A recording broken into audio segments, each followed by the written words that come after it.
ಕಾಂಗ್ರೆಸ್ ಸರ್ಕಾರದಲ್ಲಿ ಸಚಿವ ಸಂಪುಟ ವಿಸ್ತರಣೆ ಕಸರತ್ತು ಜೋರಾಗಿದೆ. ರಾಜ್ಯ ಸಚಿವ ಸಂಪುಟ ವಿಸ್ತರಣೆ ಇನ್ನಷ್ಟು ವಿಳಂಬವಾಗ್ತಾ ಇದೆ. ದೆಹಲಿಯಲ್ಲಿ ನಿನ್ನೆ ಇಡೀ ದಿನ ಸಾಲು ಸಭೆಗಳು ನಡೆದ್ರು ಸಚಿವ ಸಂಪುಟ ರಚನೆಗೆ ಇನ್ನೂ ಕಾಲ ಕೂಡ ಬಂದಿಲ್ಲ. ಅನಿವಾರ್ಯ ಕಾರಣಗಳಿಂದಾಗಿ ಎಐಸಿಸಿ ಅಧ್ಯಕ್ಷ ಮಲ್ಲಿಕಾರ್ಜುನ್ ಖರ್ಗೆ ದೆಹಲಿಯಿಂದ ದಿಢೀರಂತ ಬೆಂಗಳೂರಿಗೆ ವಾಪಸ್ ಆಗಿದ್ರಿಂದ ಅಂತಿಮ ಪಟ್ಟಿ ಬಗ್ಗೆ ಯಾವುದೇ ಸ್ಪಷ್ಟತೆ ಸಿಕ್ಕಿಲ್ಲ. ಹೀಗಾಗಿ ಸದ್ಯಕ್ಕೆ ರಾಜ್ಯ ಸಂಪುಟ ವಿಸ್ತರಣೆ ಮತ್ತೆ ಮುಂದೂಡಿಕೆ ಆಗಿದೆ. ನೂತನ ಸಚಿವರ ಪಟ್ಟಿ ಬಗ್ಗೆ ರಾಜ್ಯ ನಾಯಕರ ಜೊತೆ ನಿನ್ನೆ ರಾಹುಲ್ ಗಾಂಧಿ ಸಭೆ ನಡೆಸಿದ್ದಾರೆ. ಸಿಎಂ ಡಿಕೆ ಶಿವಕುಮಾರ್, ಮಾಜಿ ಸಿಎಂ ಸಿದ್ದರಾಮಯ್ಯ, ಕೆಪಿಸಿಸಿ ಅಧ್ಯಕ್ಷ ಬಿಕೆ ಹರಿಪ್ರಸಾದ್ ಜೊತೆ ಪ್ರತ್ಯೇಕ ಸಭೆ ಮಾಡಿದ್ದಾರೆ. ಮೂವರ ಜೊತೆ ಚರ್ಚಿಸಿ ಸಚಿವಾಕಾಂಕ್ಷಿ ಶಾಸಕರ ಬಗ್ಗೆ ಮಾಹಿತಿ ಸಂಗ್ರಹಿಸಿದ್ದಾರೆ. ಹೊಸ ಪಟ್ಟಿ ತನ್ನಿ ಅಂತ ರಾಹುಲ್ ಗಾಂಧಿ ಸೂಚಿಸಿದ್ದಾರೆ ಎನ್ನಲಾಗಿದೆ. ಮಲ್ಲಿಕಾರ್ಜುನ್ ಖರ್ಗೆ ಜೊತೆ ಚರ್ಚಿಸಿ ಪಟ್ಟಿ ಫೈನಲ್ ಮಾಡಲಿದ್ದಾರೆ. ರಾಜ್ಯದಲ್ಲಿ ತೀವ್ರ ಮಳೆ ಕೊರತೆ ಇದೆ, ಬೆಳೆ ಒಣಗ್ತಾ ಇದೆ, ಡ್ಯಾಂಗಳಲ್ಲಿ ನೀರಿಲ್ಲ. ಈ ಕಾರಣಕ್ಕೆ ಡಿಸಿಎಂ ಡಾಕ್ಟರ್ ಜಿ ಪರಮೇಶ್ವರ್ ಪ್ರಧಾನಿ ಮೋದಿಗೆ 6 ಪುಟಗಳ ಪತ್ರ ಬರೆದಿದ್ದಾರೆ. ರಾಜ್ಯದಲ್ಲಿ ಬರ ಘೋಷಣೆಗೆ ಇರೋ ಎನ್ಡಿಆರ್ಎಫ್ ನಿಯಮಗಳನ್ನು ಸಡಿಲಗೊಳಿಸಿ ರಾಷ್ಟ್ರೀಯ ವಿಪತ್ತು ಅಂತ ಘೋಷಿಸಬೇಕು, ಹಾಗೆ ರೈತರಿಗೆ ತ್ವರಿತ ಪರಿಹಾರ ಕೊಡಬೇಕು ಅಂತ ಡಾಕ್ಟರ್ ಜಿ ಪರಮೇಶ್ವರ್ ಮನವಿ ಮಾಡಿಕೊಂಡಿದ್ದಾರೆ. ಬಿಡದಿ ಟೌನ್ಶಿಪ್ ಸಮರ ಕ್ಷಣಕ್ಕೂ ಕಿಚ್ಚು ಹೊತ್ತಿಸ್ತಾ ಇದೆ. ಸರ್ಕಾರ ಯೋಜನೆಗೆ 2 ತಿಂಗಳ ಬ್ರೇಕ್ ಕೊಟ್ಟಿದ್ರು ಯಾವುದೇ ಯೋಜನೆ ವಿರೋಧ ಇರೋ ರೈತರು ಮಾತ್ರ ಪ್ರತಿಭಟನೆ ಕೈ ಬಿಡಲ್ಲ ಅಂತ ಕೂತಿದ್ದಾರೆ. ಮತ್ತೊಂದು ಕಡೆ ಜೆಡಿಎಸ್ ಬಳಿಕ ಈಗ ಬಿಜೆಪಿ ನಾಯಕರು ಹೋರಾಟದ ಕಿಚ್ಚನ ಮತ್ತೊಂದು ಹಂತಕ್ಕೆ ಕೊಂಡೊಯ್ಯೋ ಪ್ರಯತ್ನಕ್ಕೆ ಕೈ ಹಾಕಿದ್ದಾರೆ. ಅದರಂತೆ ಇವತ್ತು ಬೆಳಗ್ಗೆ 11 ಗಂಟೆಗೆ ಫ್ರೀಡಂ ಪಾರ್ಕ್ನಲ್ಲಿ ಬಿಜೆಪಿ ಬಿಡದಿ ಟೌನ್ಶಿಪ್ ವಿರುದ್ಧ ಬೃಹತ್ ಪ್ರತಿಭಟನೆ ನಡೆಸಲಿದೆ. ಬಿಜೆಪಿ ರಾಜ್ಯಾಧ್ಯಕ್ಷ ವಿಜಯೇಂದ್ರ, ವಿಪಕ್ಷ ನಾಯಕರಾದ ಅಶೋಕ್, ಛಲವಾದಿ ನಾರಾಯಣಸ್ವಾಮಿ ನೇತೃತ್ವದಲ್ಲಿ ಪ್ರತಿಭಟನೆ ನಡೆಯಲಿದೆ. ಮಾಜಿ ಸಿಎಂ ಯಡಿಯೂರಪ್ಪ ಸೇರಿದಂತೆ ಸದಾನಂದ ಗೌಡರು, ಸಂಸದರು, ಶಾಸಕರು, ಪರಿಷತ್ ಸದಸ್ಯರು ಭಾಗಿಯಾಗಲಿದ್ದಾರೆ.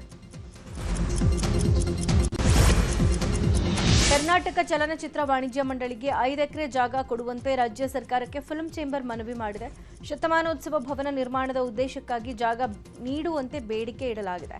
ಡಿಸಿಎಂ ಪರಮೇಶ್ವರ್ಗೆ ವಾಣಿಜ್ಯ ಮಂಡಳಿ ಅಧ್ಯಕ್ಷೆ ಜಯಮಾಲಾ ಮನವಿ ಸಲ್ಲಿಸಿದ್ದಾರೆ.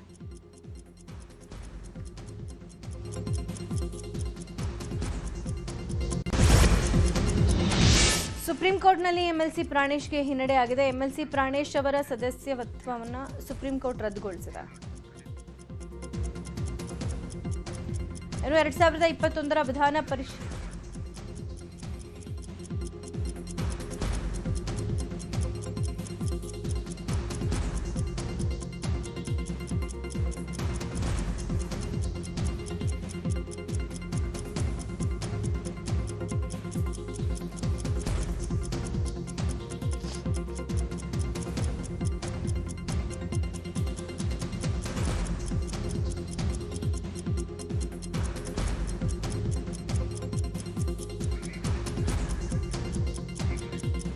ಸುಪ್ರೀಂ ಕೋರ್ಟ್ನಲ್ಲಿ ಎಂಎಲ್ಸಿ ಪ್ರಾಣೇಶ್ಗೆ ಹಿನ್ನಡೆ ಆಗಿದೆ. ಎಂಎಲ್ಸಿ ಪ್ರಾಣೇಶ್ ಅವರ ಸದಸ್ಯತ್ವವನ್ನು ಸುಪ್ರೀಂ ಕೋರ್ಟ್ ರದ್ದುಗೊಳಿಸಿದೆ. 2021ರ ವಿಧಾನ ಪರಿಷತ್ ಕ್ಷೇತ್ರಕ್ಕೆ ನಡೆದಿದ್ದ ಚುನಾವಣೆಯಲ್ಲಿ ಪರಿಷತ್ ಸದಸ್ಯನಾಗಿ ಪ್ರಾಣೇಶ್ ಆಯ್ಕೆಯಾಗಿದ್ರು. 6 ಮತಗಳ ಅಂತರದಿಂದ ಗೆಲುವು ಸಾಧಿಸಿದ್ರು. ಆದರೆ ಪ್ರಾಣೇಶ್ ಗೆಲುವನ್ನ ಪ್ರಶ್ನೆ ಮಾಡಿ ಸುಪ್ರೀಂ ಕೋರ್ಟ್ಗೆ ಅಭ್ಯರ್ಥಿ ಗಾಯತ್ರಿ ಶಾಂತೇಗೌಡ ಅರ್ಜಿ ಹಾಕಿದ್ರು. ಸದ್ಯ 4.5 ವರ್ಷಗಳ ಸುದೀರ್ಘ ವಿಚಾರಣೆ ಬಳಿಕ ಸುಪ್ರೀಂ ಕೋರ್ಟ್ ತೀರ್ಪು ಕೊಟ್ಟಿದೆ. ಮುಂದಿನ 1.5 ವರ್ಷಗಳ ಕಾಲ ಪರಿಷತ್ ಸದಸ್ಯರಾಗುವ ಅವಕಾಶವನ್ನು ಗಾಯತ್ರಿ ಶಾಂತೇಗೌಡಗೆ ಕೊಡಲಾಗಿದೆ.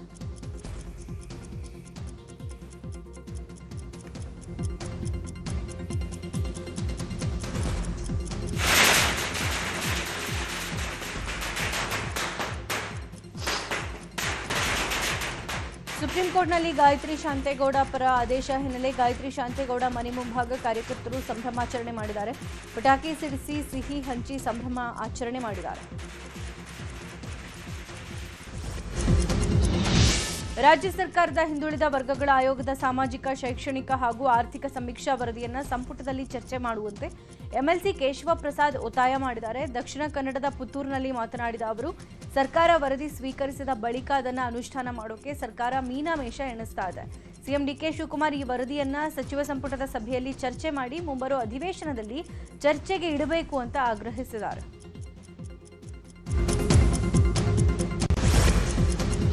ಧರ್ಮಸ್ಥಳದ ಬುರುಡೆ ಪ್ರಕರಣಕ್ಕೆ ಸಂಬಂಧಪಟ್ಟಂತೆ ಎಸ್ಐಟಿ ಸಂಪೂರ್ಣ ವರದಿಯನ್ನ ಕೋರ್ಟ್ಗೆ ಸಲ್ಲಿಸಿದೆ. ಈ ವಿಚಾರಕ್ಕೆ ಗಿರೀಶ್ ಮಠಣ್ಣನವರ್ ನ್ಯೂಸ್ 18ಗೆ ಪ್ರತಿಕ್ರಿಯೆ ಕೊಟ್ಟಿದ್ದಾರೆ. ಬೆಳ್ತಂಗಡಿ ಕೋರ್ಟ್ಗೆ 7,005 ಪುಟಗಳ ಚಾರ್ಜ್ ಶೀಟ್ ಕೊಟ್ಟಿದ್ದಾರೆ. ಆದರೆ ಎಸ್ಐಟಿ ಚಾರ್ಜ್ ಶೀಟ್ ತೃಪ್ತಿ ತಂದಿಲ್ಲ. ಯಾರನ್ನು ವಿಚಾರಣೆ ಮಾಡಬೇಕೋ ಅವರೇ ವಿಚಾರಣೆ ಆಗಿಲ್ಲ. ಇನ್ನು ತನಿಖೆ ಮುಗಿದಿಲ್ಲ ಅಂದ್ಕೊಂಡಿದ್ದೀನಿ. ಚಾರ್ಜ್ ಶೀಟ್ನಲ್ಲಿ ಏನಿದೆ ಅನ್ನೋದು ಬಹಿರಂಗ ಆಗಬೇಕು, ಯಾರು ಆರೋಪಿಗಳು ಅನ್ನೋದು ಗೊತ್ತಾಗಬೇಕು ಅಂತ ಹೇಳಿದ್ದಾರೆ. ತುಮಕೂರಲ್ಲಿ ಅಬಕಾರಿ ವೈನ್ ಟ್ಯಾವರಿನ್ ತಡೆಯಲು 7 ಲಕ್ಷ ಲಂಚಕ್ಕೆ ಬೇಡಿಕೆ ಇಟ್ಟಿದ್ದ ಅಬಕಾರಿ ಡಿಸಿ ಭರತೇಶ್ ಕಚೇರಿ ಮೇಲೆ ಲೋಕಾಯುಕ್ತ ಅಧಿಕಾರಿಗಳು ದಾಳಿ ಮಾಡಿದ್ದಾರೆ. 1.5 ಲಕ್ಷ ರೂಪಾಯಿಯನ್ನ ಮುಂಗಡವಾಗಿ ನೀಡೋಕೆ ಸಾಮಾಜಿಕ ಹೋರಾಟಗಾರ ಜಟ್ಟಿ ಅಗ್ರಹಾರ ನಾಗರಾಜು ಅವರ ಬಳಿ ಭರತೇಶ್ ಬೇಡಿಕೆ ಇಟ್ಟಿದ್ರಂತೆ. ಈ ಬಗ್ಗೆ ನಾಗರಾಜು ಸಾಕ್ಷಿ ಸಮೇತ ಲೋಕಾಯುಕ್ತಕ್ಕೆ ದೂರು ಕೊಟ್ಟಿದ್ರು. ಈ ಹಿನ್ನೆಲೆ ಲೋಕ ಅಧಿಕಾರಿಗಳು ದಾಳಿ ನಡೆಸಿ ಅಬಕಾರಿ ಡಿಸಿ ಭರತೇಶ್ ವಿರುದ್ಧ ಎಫ್ಐಆರ್ ದಾಖಲಿಸಿದ್ದಾರೆ.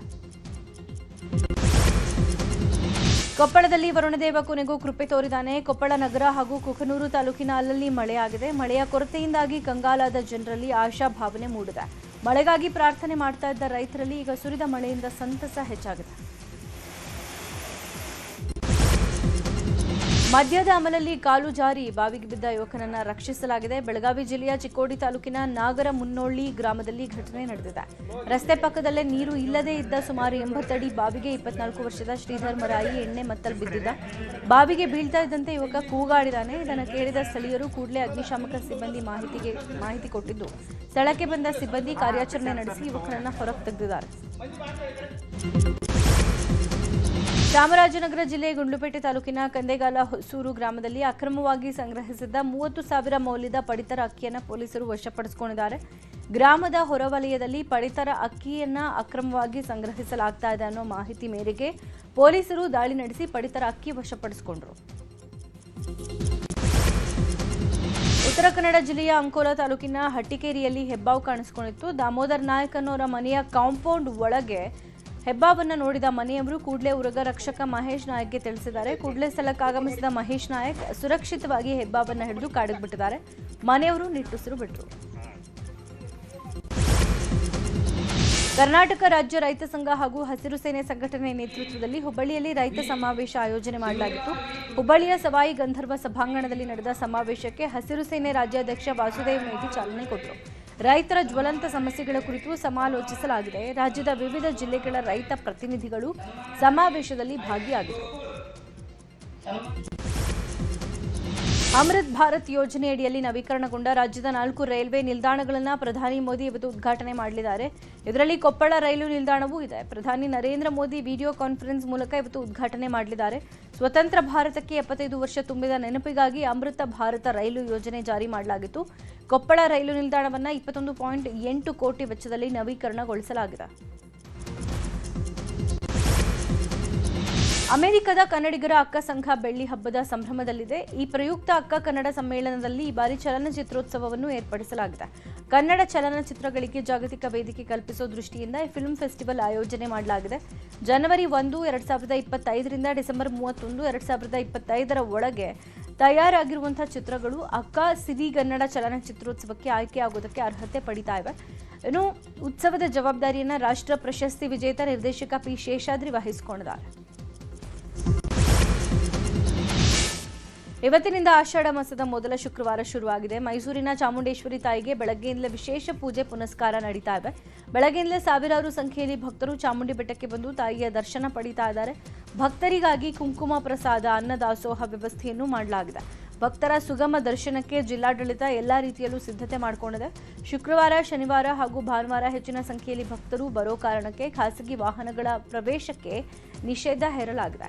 ಇವತ್ತಿನಿಂದ ಆಗಸ್ಟ್ 7ರವರೆಗೆ ಬೆಟ್ಟಕ್ಕೆ ಭಕ್ತರ ದಂಡೆ ಹರಿದು ಬರುತ್ತೆ. ಒಡಿಶಾದ ಪುರಿ ಜಗನ್ನಾಥ ರಥಯಾತ್ರೆ ವೇಳೆ ಕಾಲ್ತುಳಿತ ಸಂಭವಿಸಿದೆ. ಘಟನೆಯಲ್ಲಿ ಓರ್ವ ಭಕ್ತ ಸಾವನ್ನಪ್ಪಿದ್ದಾರೆ. 120ಕ್ಕೂ ಹೆಚ್ಚು ಭಕ್ತರು ಅಸ್ವಸ್ಥರಾಗಿದ್ದಾರೆ. ರಥ ಎಳೆಯೋ ವೇಳೆ ಒಮ್ಮೆಲೆ ಜನ ನುಗ್ಗಿದ್ರಿಂದ ದುರಂತ ನಡೆದಿದೆ. ಸ್ಥಳದಲ್ಲಿ ವಿಪತ್ತು ನಿರ್ವಹಣಾ ತಂಡ, ಪೊಲೀಸರು ರಕ್ಷಣಾ ಕಾರ್ಯ ನಡೆಸ್ತಾ ಇದ್ದಾರೆ.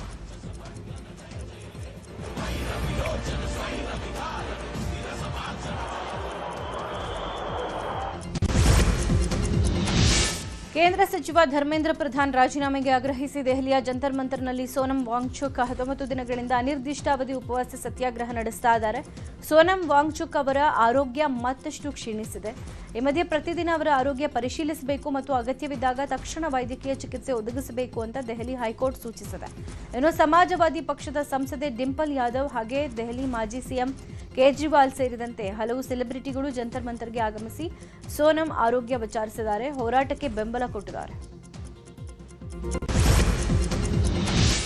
ಇರಾನ್ ಅಮೆರಿಕ ನಡುವಿನ ಯುದ್ಧ ಮತ್ತಷ್ಟು ಜೋರಾಗಿದೆ. ಅಮೆರಿಕ ಇರಾನ್ ಕೇಂದ್ರ ಕಚೇರಿಗಳನ್ನೇ ಗುರಿಯಾಗಿಸಿ ದಾಳಿ ಮುಂದುವರೆಸಿದೆ.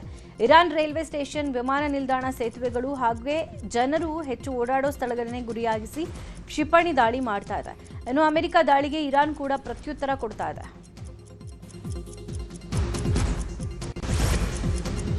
ಅರ್ಜೆಂಟೈನಾ ತಂಡ ಫುಟ್ಬಾಲ್ ವಿಶ್ವಕಪ್ನಲ್ಲಿ ಸತತ 2ನೇ ಫೈನಲ್ಗೆ ಎಂಟ್ರಿ ಪಡ್ಕೊಂಡಿದೆ. ಸೆಮಿಫೈನಲ್ 2ರಲ್ಲಿ ಇಂಗ್ಲೆಂಡ್ ವಿರುದ್ಧ ನಡೆದ ಪಂದ್ಯದಲ್ಲಿ 2-1 ಗೋಲ್ಗಳ ಅಂತರದಲ್ಲಿ ಮೆಸ್ಸಿ ನೇತೃತ್ವದಲ್ಲಿ ತಂಡ ಗೆಲುವು ಸಾಧಿಸಿದೆ. ಇನ್ನು ಫಿಫಾ ವಿಶ್ವಕಪ್ನ ಫೈನಲ್ ಪಂದ್ಯ ನಾಡಿದ್ದು ಅಮೆರಿಕದಲ್ಲಿ ನಡೀತಾ ಇದೆ. ಸ್ಪೇನ್ ಹಾಗೂ ಅರ್ಜೆಂಟೈನಾ ಟ್ರೋಫಿಗಾಗಿ ಸೆಣಸಾಡಲಿವೆ. ಯುರೋಪಿಯನ್ ಹಾಗೂ ಕೋಪಾ ಅಮೆರಿಕ ಟೂರ್ನಿಗಳ ನಡುವೆ ಫಿಫಾ ವಿಶ್ವಕಪ್ ಫೈನಲ್ ನಡೀತಾ ಇರೋದು ಇದೇ ಮೊದಲು. ಇನ್ನು ಫೈನಲ್ಗಾಗಿ ಅಮೆರಿಕದಲ್ಲಿ ಭರ್ಜರಿ ತಯಾರಿ ನಡೀತಾ ಇದೆ. ಇಂಗ್ಲೆಂಡ್ ವಿರುದ್ಧದ 2ನೇ ಏಕದಿನ ಪಂದ್ಯದಲ್ಲಿ ಭಾರತಕ್ಕೆ ಸೋಲಾಗಿದೆ. ನಿನ್ನೆ ಕಾರ್ಡಿಫ್ ಸ್ಟೇಡಿಯಂನಲ್ಲಿ ನಡೆದ ಮ್ಯಾಚ್ನಲ್ಲಿ ಟೀಂ ಇಂಡಿಯಾಗೆ 4 ವಿಕೆಟ್ಗಳ ಸೋಲಾಗಿದೆ.